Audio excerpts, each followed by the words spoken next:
His Divine Grace A.C. Bhaktivedanta Swami Prabhupáda. The movement he started is now known to millions around the world, yet he himself remained in the background. Without personal ambition, he worked humbly to spread Krishna consciousness, devotional service to the Supreme Personality of Godhead. Yet his achievements and personal character did not go unnoticed. The world's leading scholars and religionists praised his unique contribution, and thousands grew to love him as their dearmost friend and well-wisher. In his memory, his disciples erected a stunning memorial in the hills of West Virginia, now visited by 500,000 people a year. In this and many other ways around the world, Srila Prabhupada is offered expressions of love by those whose lives he most deeply touched.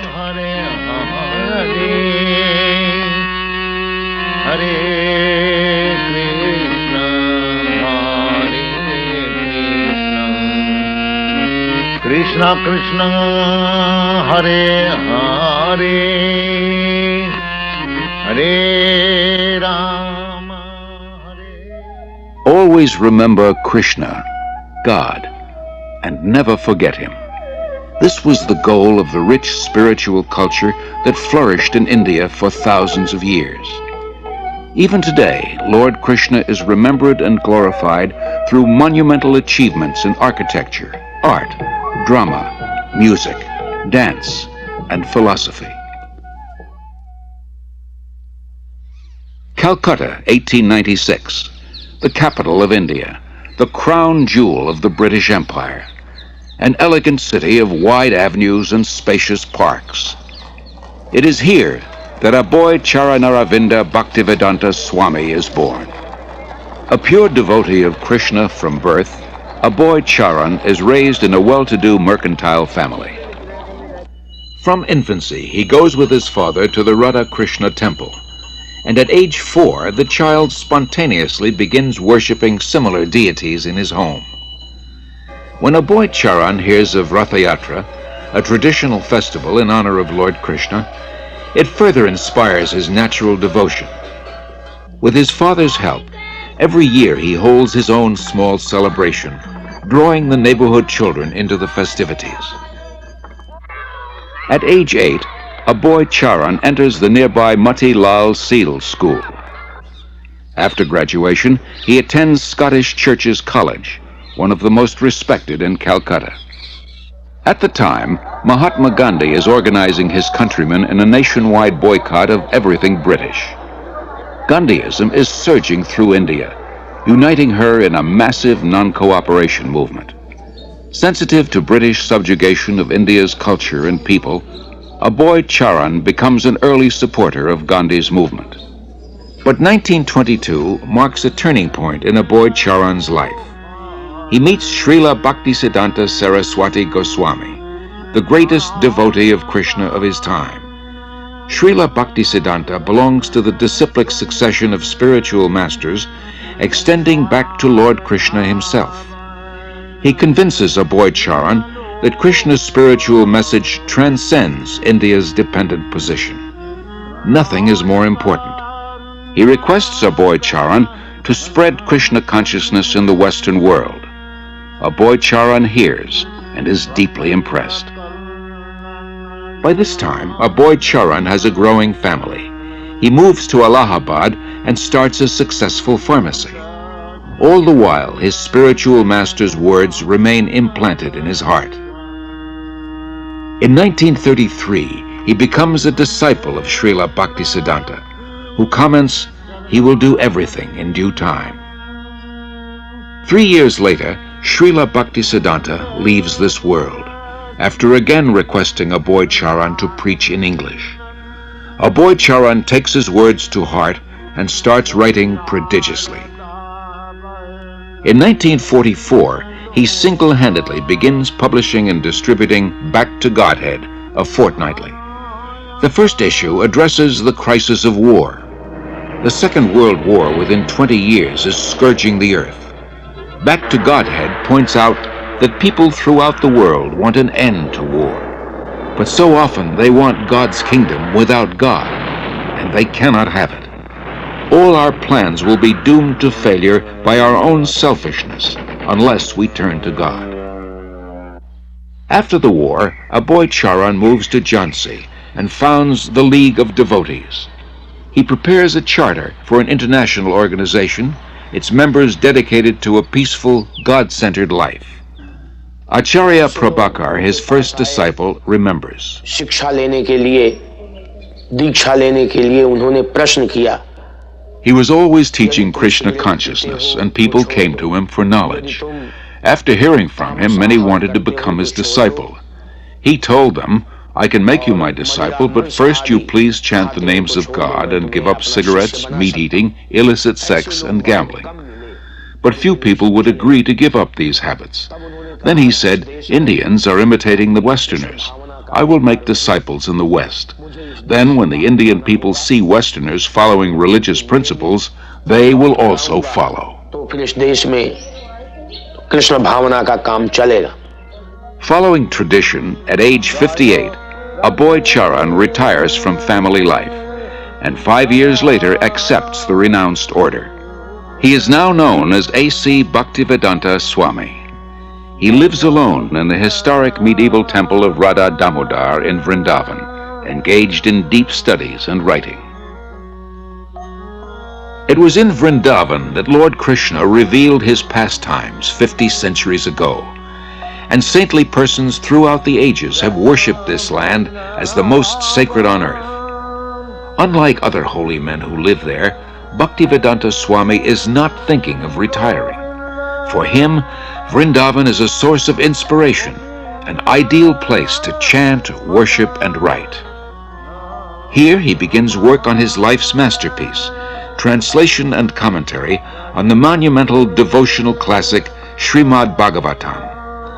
Bhaktivedanta Swami calls it a cultural presentation for the re-spiritualization of the entire human society. But often he leaves Vrindavan to print his magazine and books in nearby Delhi.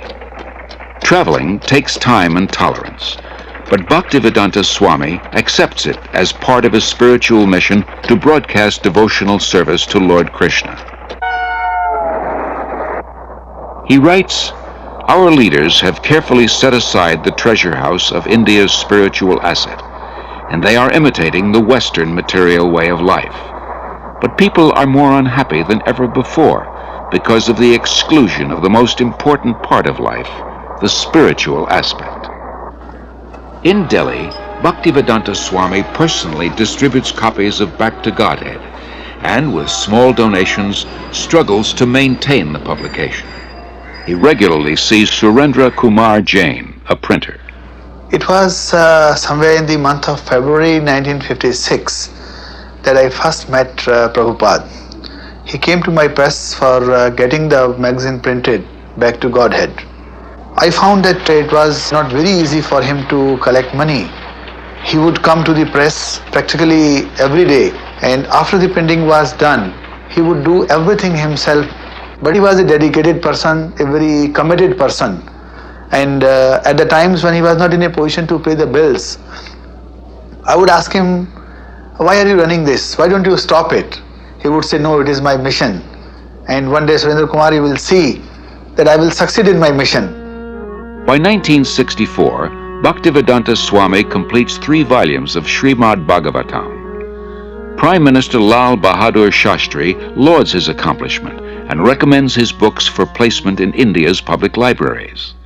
Sumati Morarji, chairman of the Scindia Steamship Company, gives contributions for printing Bhaktivedanta Swami's books and arranges for his passage to America. And he used to come every evening. And one day he said that he would like to go to America. I was surprised. I said, Swamiji, don't go there. You are too old to go and it will be too cold for you. Still he insisted. So I said, all right. So I made arrangement for him to go by Jaladuta. On way, while he was passing through Suez, that day was Lord Krishna's birthday.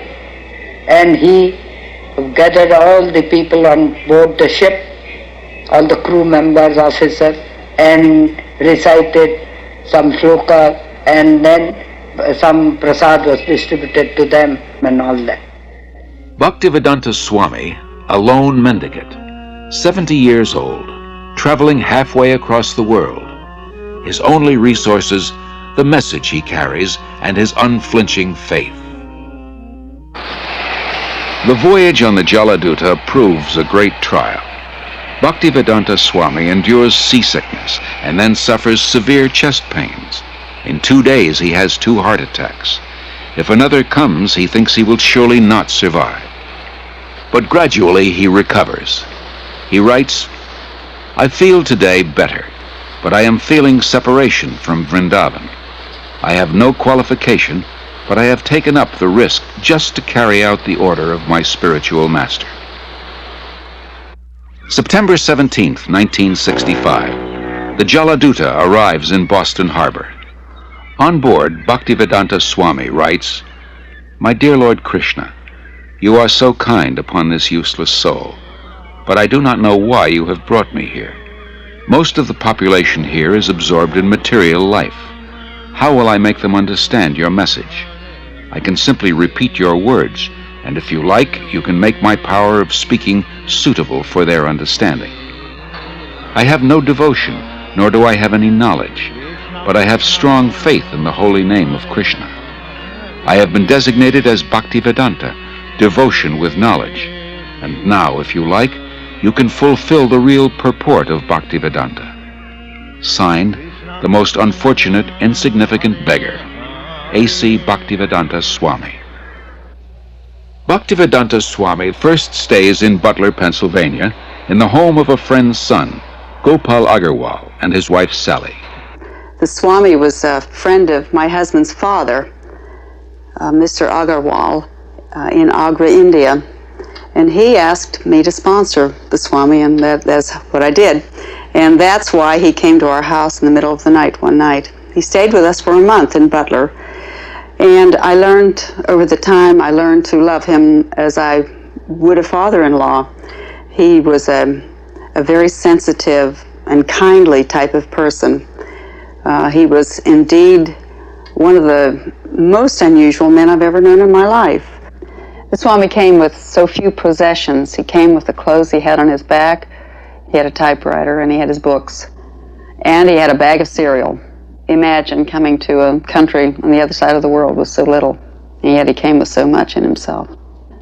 The Swami brought a pan with him in which he cooked his food, and in fact cooked our lunch too. Our little boy was only 6 months old when he came, and the Swami was there when Bridge first stood, and he laughed and laughed to see him stand up. When he laughed, he was just oceanic. He just seemed to take in the entire universe when he laughed, and he laughed a lot. I enjoyed my association for that 1 month with him about as much as I've enjoyed anything in my life. Although comfortable in Butler, Bhaktivedanta Swami thought the most important philosophy in the world, Krishna consciousness, should be spread in one of the most important cities in the world, New York. He moves to 100 West 72nd Street. 3 months later, his typewriter and tape recorder for translating are stolen. Bhaktivedanta Swami later said, "I came to America risking my life. I was physically unfit and at the fag end of my days. Sometimes I did not know where to live, nor was I used to the severe cold. Seemingly I was alone for 1 year, but I never felt alone. I always felt the presence of my spiritual master, so I did not lose my enthusiasm, despite all difficulties." Bhaktivedanta Swami arrived in America during a decade of discontent. There's widespread dissatisfaction with America's war in Vietnam, and with what some consider her racist, exploitative dealings at home and abroad. Disillusioned by the establishment, the youth create a counterculture of their own. Around the time Bhaktivedanta Swami came, waves of Americans are breaking away from the status quo, searching for an alternative. For a short time, Bhaktivedanta Swami lives in the Bowery in a loft given by a friend. Mukunda Goswami, who was attending his classes at this time, tells of their first meeting. He wore very thick glasses and had a big Sanskrit book spread out before him. His voice was very deep and resonant. He spoke with great authority, and the Sanskrit shlokas he spoke were very beautiful, very melodious. He was obviously a very distinguished scholar, and I became very curious, almost astonished as to how someone of his stature, he looked very much like an aristocrat, could be living and residing in the Bowery, the Skid Row of New York. And afterwards I approached him to speak. I was standing and he was sitting on his small dais, so he was looking up at me, and he had the look of a very happy, innocent young child. And I could see that he actually had all the time in the world for me. He wasn't short of time. I asked questions, he would answer. Then after some time, he moved to a somewhat better neighborhood on 2nd Avenue. We helped him rent a small storefront there, and he had an apartment in the back. And within a few weeks' time, this little storefront on 2nd Avenue, on the Lower East Side of New York, which was then populated by thousands of young hippies, had been transformed into a beautiful Krishna temple. Allen Ginsberg, I remember, began to come at that time. When he moved down the Lower East Side, I thought that was a stroke of brilliant social judgment, because traditionally Swamis, yogis, Zen masters all moved uptown to the rich and were sponsored and funded by the rich, and you would find Krishnamurti living in elegant apartments on the Upper East Side, with drawing rooms and French furniture, and here was Bhaktivedanta like in the depths of Calcutta, where the hippies were, and where the acid heads were, and the freaks, and the amphetamine heads, and the meth monsters. So it seemed like he was actually bringing some kind of ray of song and light to the right place, the lower depths where it was needed, and where, of course, the Lower Side was the intellectual center in certain respects, in art and in advanced spiritual vibrations, particularly in the 60s. So it seemed a historically just move on his part.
Told me about Love Celebration at Tompkins Square Park, which was last Thursday, or Thursday before last.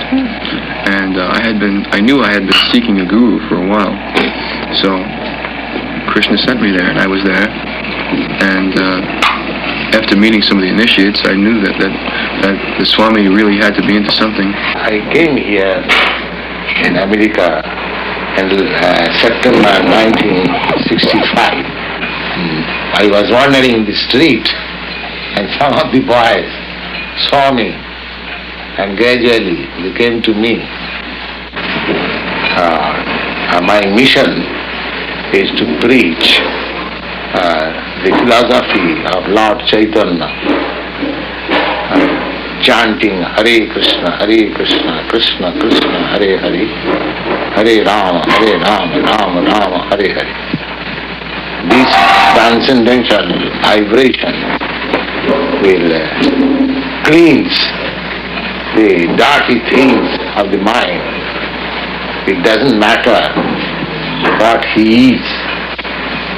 This transcendental vibration is equally appealing to everyone without any question of language, nationality, creed or caste. Because it is coming forth from the depth of the soul. Krishna was all along preparing something, Bhaktivedanta Swami later wrote, and he brought you to me one by one, sincere boys and girls, to be trained in Krishna consciousness. Now I can see that it is a miracle. Otherwise, one old man with only a few books to sell for barely getting food, how could he survive, what to speak of introducing a God-conscious movement in a materialistic society? For Bhaktivedanta Swami, these are happy days. Singing and speaking with the vigor of a young man, he brings the Hare Krishna movement into the public eye, by chanting in the parks, by distributing Back to Godhead magazine, by holding free Sunday love feasts. Many are attracted. His hopes for the future expand without limit. The Hare Krishna movement has taken root.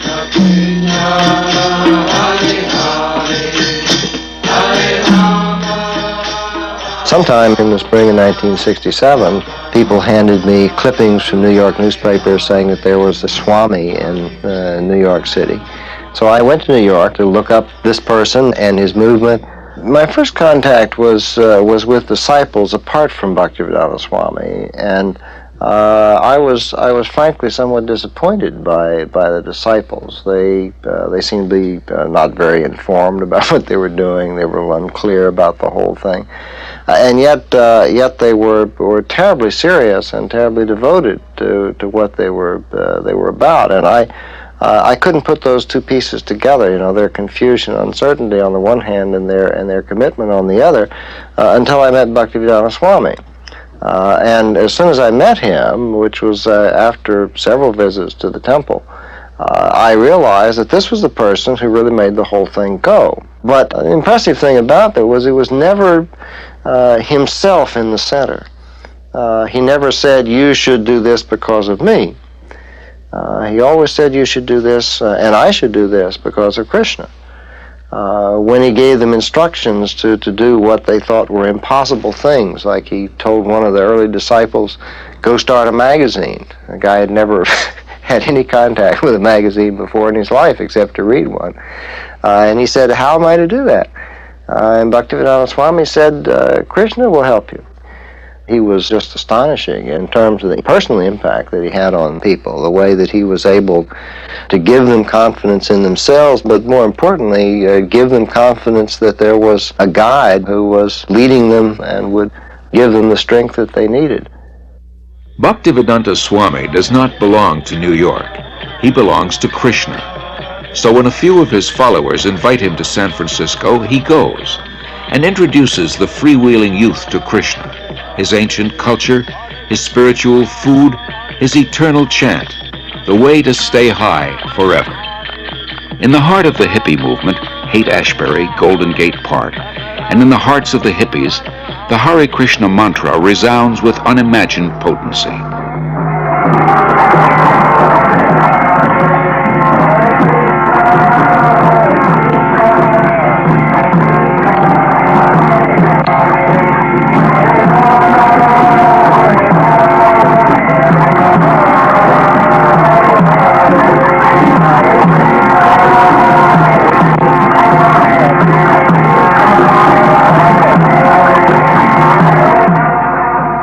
As in New York, Bhaktivedanta Swami gathers sincere followers.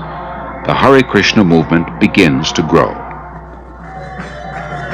Bhaktivedanta Swami becomes respectfully known as Prabhupáda, meaning one at whose feet the masters sit.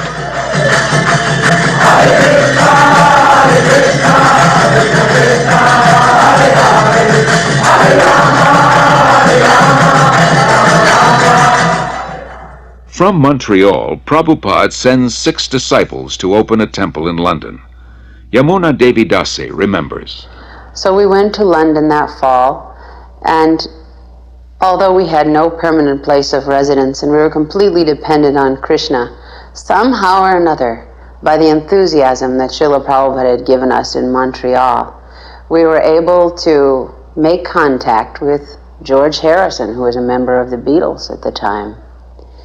And he was such a pleasant person to be with. He so much appreciated the Hare Krishna mantra that he immediately said, "Let's make a 45 record." So we'd cut a record, and he was very pleased with it, did a little background music on it, and it was released, and Apple organized tours for us. We went to Germany and France and had television coverage. And in this way, the London Times wanted to do, the Sunday Times wanted to do a feature on us, and we were able to send the report back to Srila Prabhupada with the headlines, "Krishna Consciousness Startles London." As people come to him, convinced of the Krishna conscious philosophy, Srila Prabhupada accepts them for initiation, not on the basis of birth, as in the rigid Hindu caste system, but on the basis of qualification and sincerity. In the whole history of Indian spiritual life, no one has ever attempted something as bold and seemingly impossible, to transform Westerners into full-fledged devotees of Lord Krishna.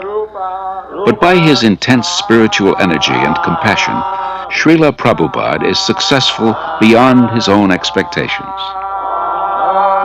How old is the movement? Well, from historical point of view, it is about 5,000 years old. Why has it just begun to really catch on in the Western world? I mean, just recently, in recent years, has it begun to sweep the Western world? Why is this?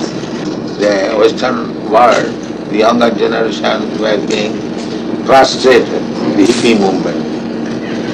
So, when they saw something tangible, they accepted it. What things would, if everyone in the United States believed in Krishna to the extent that you do, what would happen to this country? How would it be transformed? They'll be very happy and peaceful.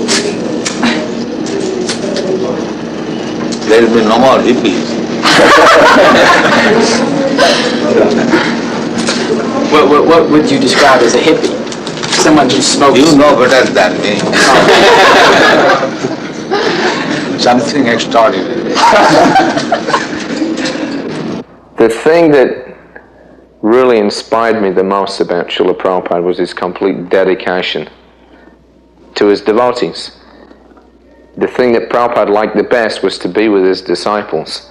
It wasn't that he took on large amounts of disciples and then sat back and then just pushed them to do this and that and the other for himself. He did more for us than we ever did for him. And traveling with him personally, I got to see what a tremendous sacrifice he made for us. Even when he was ill, he would still preach. He would still be concerned. He would still be asking after how things were going in the society that he created, how were individual disciples doing. He always had time also to look to our personal needs. He was very concerned. Prabhupada wasn't aloof. All he really wanted was us to reciprocate the love that he gave to us. And if we reciprocated, he would give us more.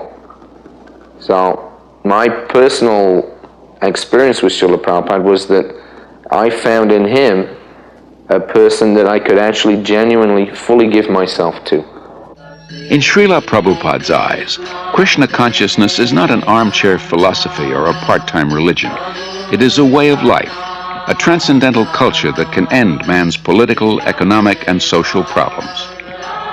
To realize his vision, Srila Prabhupada circles the globe 14 times in 12 years, inspiring his followers and discussing Krishna consciousness with all interested persons. His door is open to everyone. Actually, nothing is private property. Everything belongs to God. Rather, we have stolen God's property and claiming my property. That is Australia. The Englishman came here, but is that the property of the Englishman? It was there.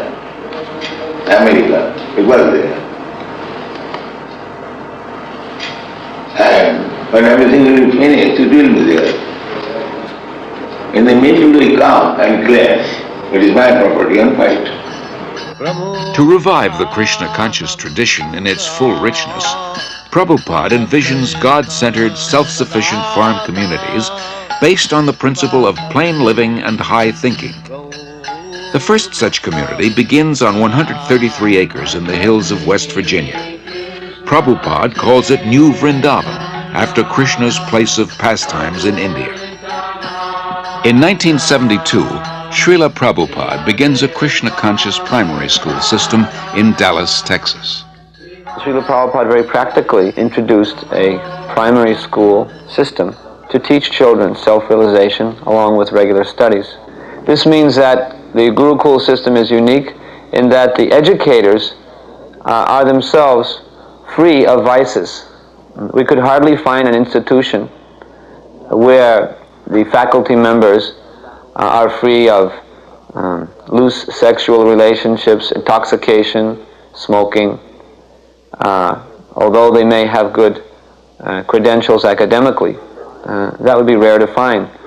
But in Krishna consciousness, the teacher must also be on the platform of pure devotional service, because the children are very impressionable and they'll learn whatever their educators are actually doing, not just what they're saying. So these were some of the principles that Srila Prabhupada introduced in Gurukula. Srila Prabhupada gradually trains his disciples in the time-honored tradition of deity worship to help them advance spiritually. He explains, "I have introduced this system of deity worship among the non-believers, the atheists. Krishna cannot be understood with our present senses, but by his kindness he agrees to personally appear as the deity to accept our service.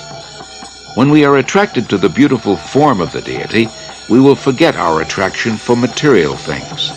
And as we serve the deity, we will develop pure love of God. Then our lives will be successful."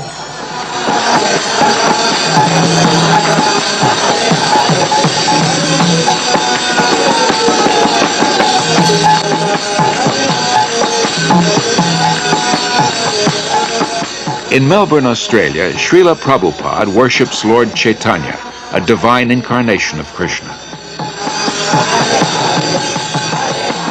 By Chaitanya Mahaprabhu's mercy, we have installed the deity here in your country. You are very fortunate that Chaitanya Mahaprabhu has come to your country to teach you how you become free of all anxieties. This is Chaitanya Mahaprabhu's mission. Everyone is full of anxiety, but everyone can be free from all the anxieties if he follows the path chalked out by Sri Chaitanya Mahaprabhu. As people are followed in this age, the method also has been offered very simply. They have been recommended simply to chant the holy name of God. That's all. For 5 years after first arriving in America, Srila Prabhupada presents Krishna consciousness primarily to Westerners, from housewives to hippies to heads of state. Then, in November 1971, after a world tour, he returns to Delhi with some of his followers. The mayor receives him with the fanfare that greets a homecoming patriot. Prabhupada quotes Lord Chaitanya, "It is the duty of those born in India to benefit others by spreading Krishna consciousness. This is India's greatest glory, her unique gift to the world." 30,000 Indians gather nightly at the Delhi fairgrounds to see the Western devotees and hear Prabhupada speak.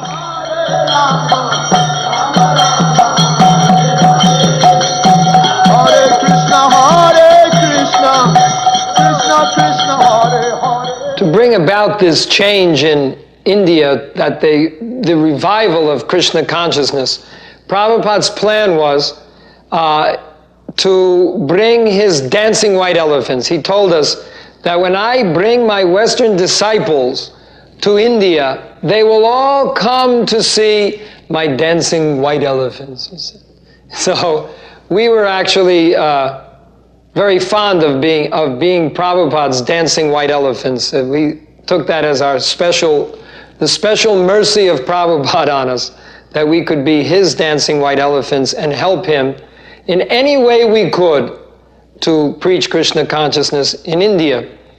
Prabhupada was told by an astrologer in Navadip in West Bengal that when he saw Prabhupada's face, a photo of Prabhupada, he said, this man, he has the ability to make a house in which the whole world can live peacefully. To make a house in which the whole world can live very peacefully. And when I told Prabhupada that, he said, yes, that is my mission, that within Krishna consciousness, the whole world can live peacefully. While the Hare Krishna movement spreads worldwide, Srila Prabhupada wants to nurture its roots in India. He journeys to Mayapur, West Bengal, the birthplace of Lord Chaitanya.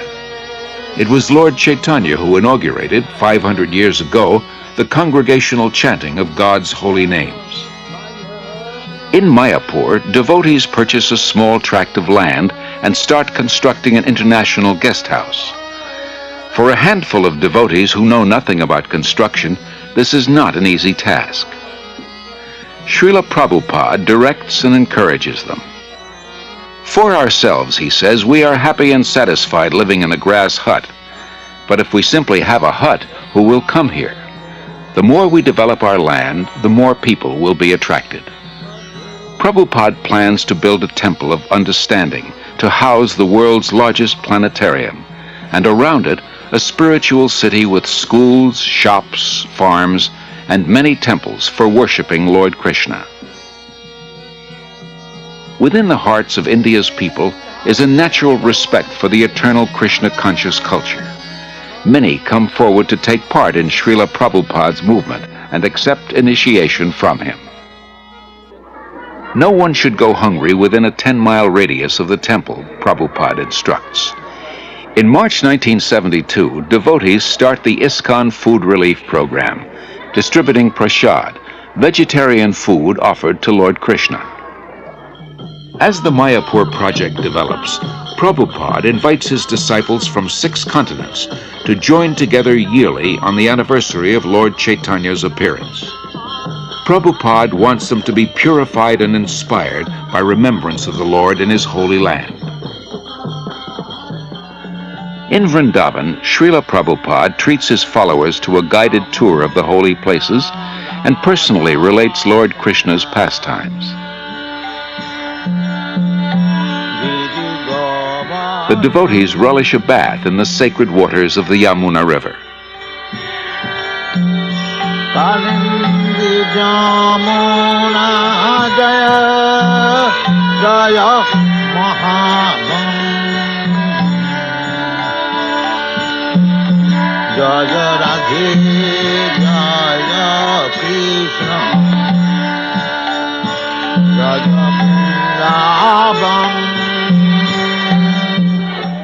Prabhupada acquires land in Bombay, India's most cosmopolitan city.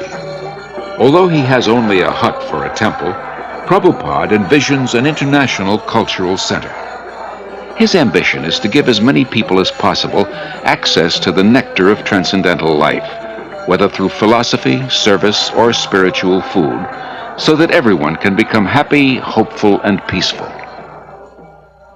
Dr. N.D. Desai, a leading Bombay industrialist, recalls.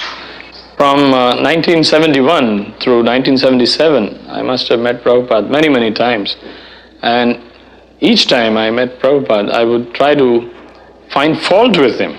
And even I would try to make him angry, or I once even tried to find out whether he was greedy.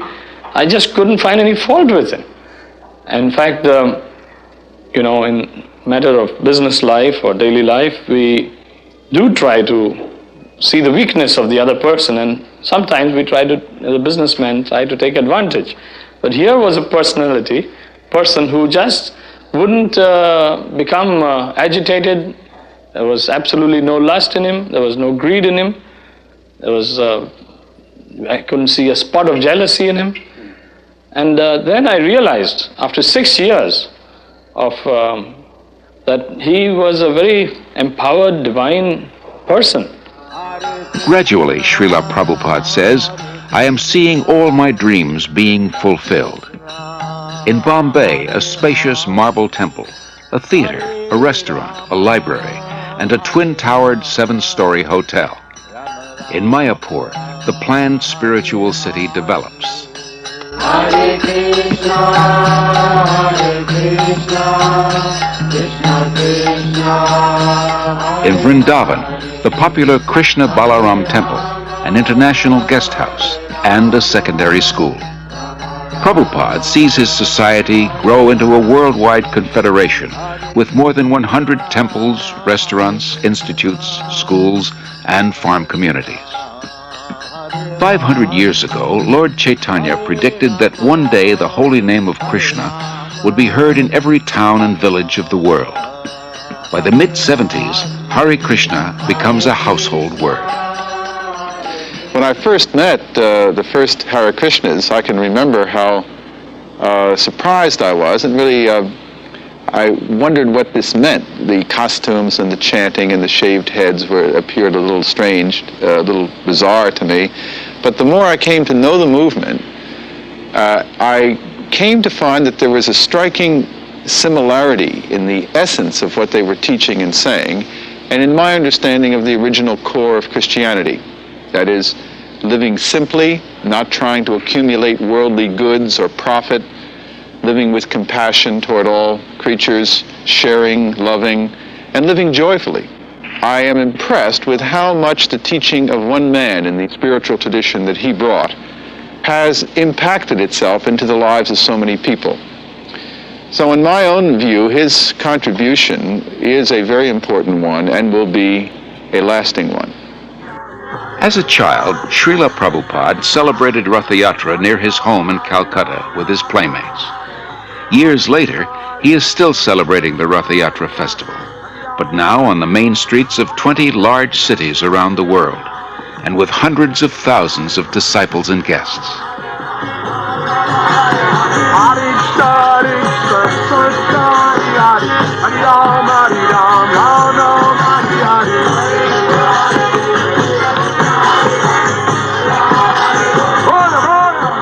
People follow, imitate Americans. I am traveling all over the world. Everywhere I see they're trying to manufacture this skyscraper building, imitating your country. So, if you kindly become Krishna conscious and chant and dance in ecstasy, emotional love of God, the whole world will follow you and it will be Vaikuntha. There will be no more trouble. Thank you very much. Hare Krishna, Krishna Krishna, Hare Hare, Hare Rama, Rama Rama, Hare Hare. Hare Krishna, Krishna Krishna, Hare Hare, Hare Rama,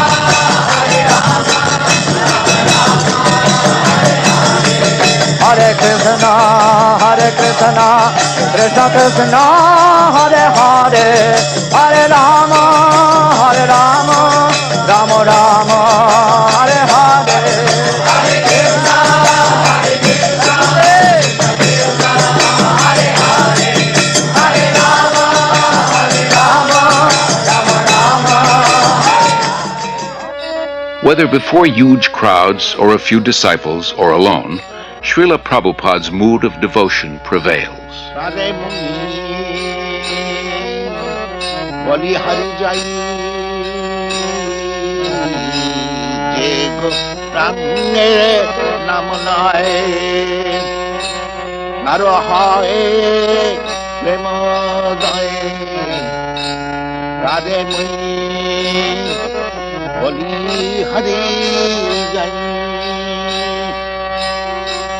Gauranga gulate jhure Nitalila tare jhure Gauranga gulate jhure Nitalila tare Sejana Bhakati Hari.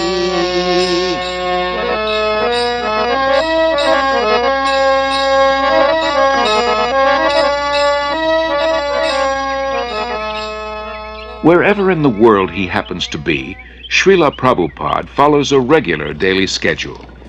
In the quietude of the early mornings, he goes out for lengthy strolls and shares intimate moments with a small group of students and guests. Rejecting superficial and dogmatic thinking, he carefully guides his students to increased insight and understanding. After his walk, Srila Prabhupada greets the deities of the Supreme Lord, offers obeisances, and lectures on a verse from Srimad Bhagavatam.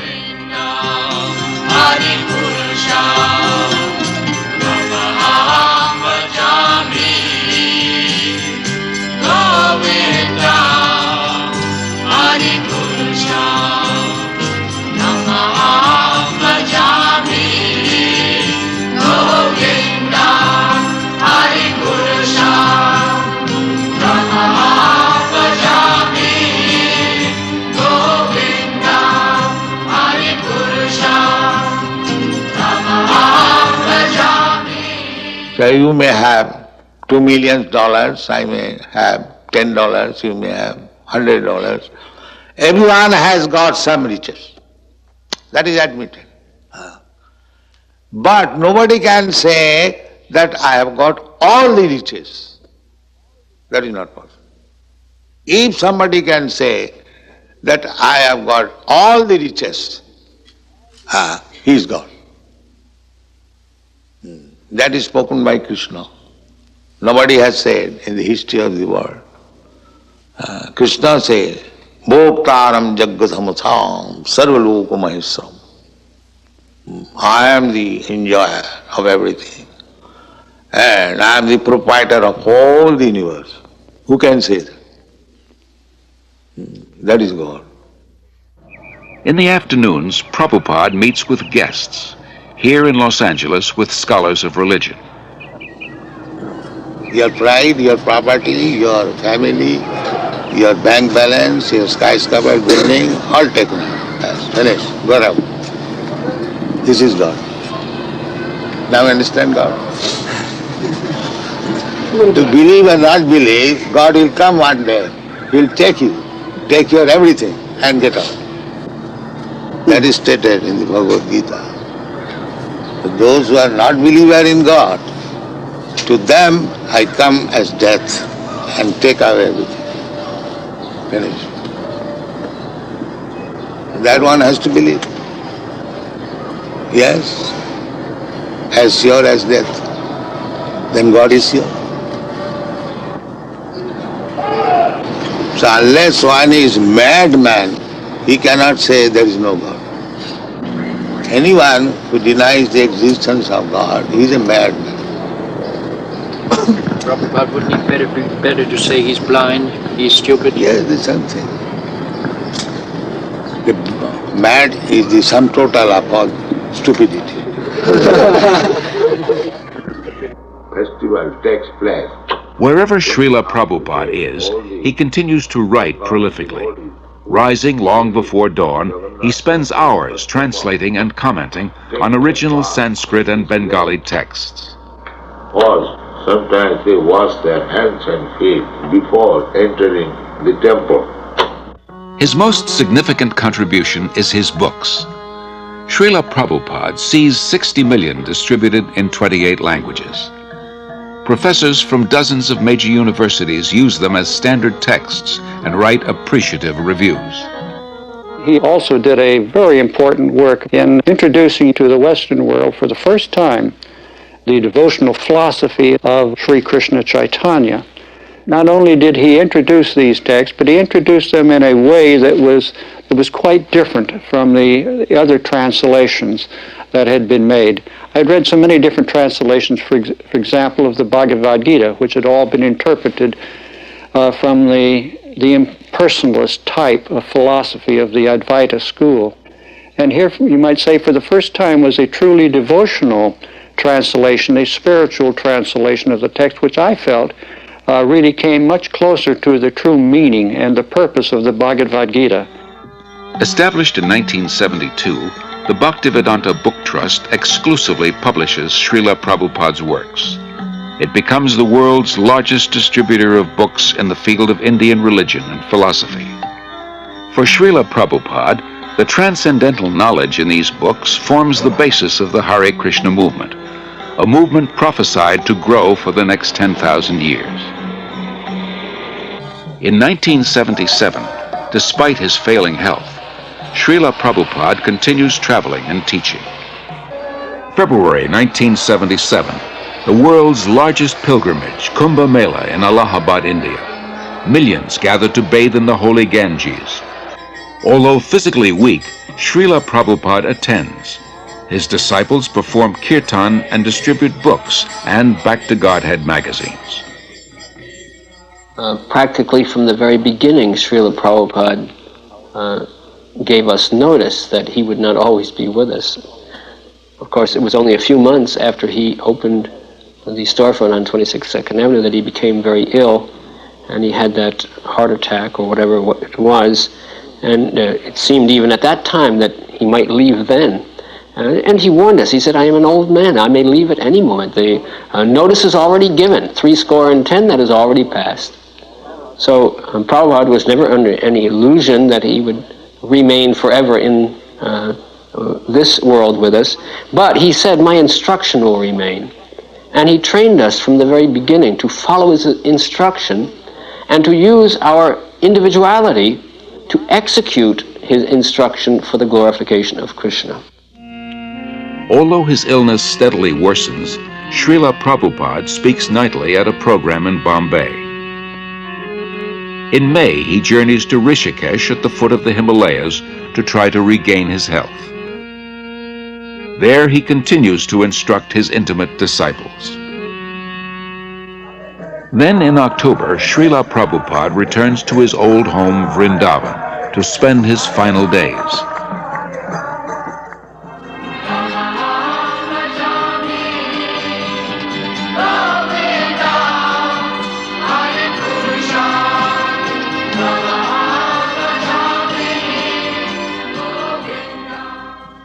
Even though he is physically incapacitated, Srila Prabhupada's intellect remains clear. He continues dictating translations and comments on his life's work, Srimad Bhagavatam, until days before he departs from this world. Everything is active, moving by the supreme desire of Krishna. This consciousness is Krishna consciousness. November 14th, 1977, His Divine Grace A.C. Bhaktivedanta Swami Prabhupada passes on.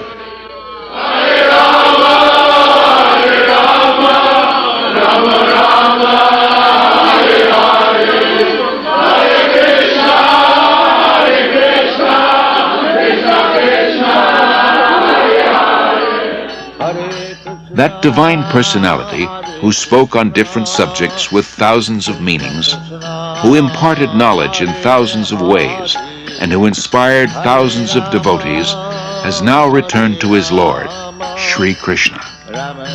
Being kind to his devotees, Lord Krishna gave them the association of Srila Prabhupada. Being independent in his desires, the Lord has now broken that association.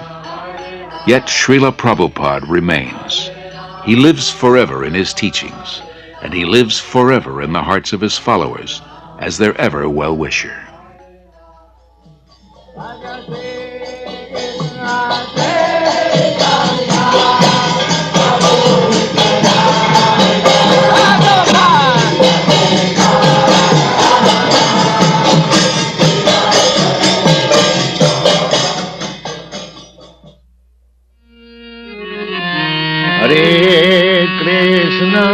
Hare Krishna, Krishna Krishna, Hare Hare,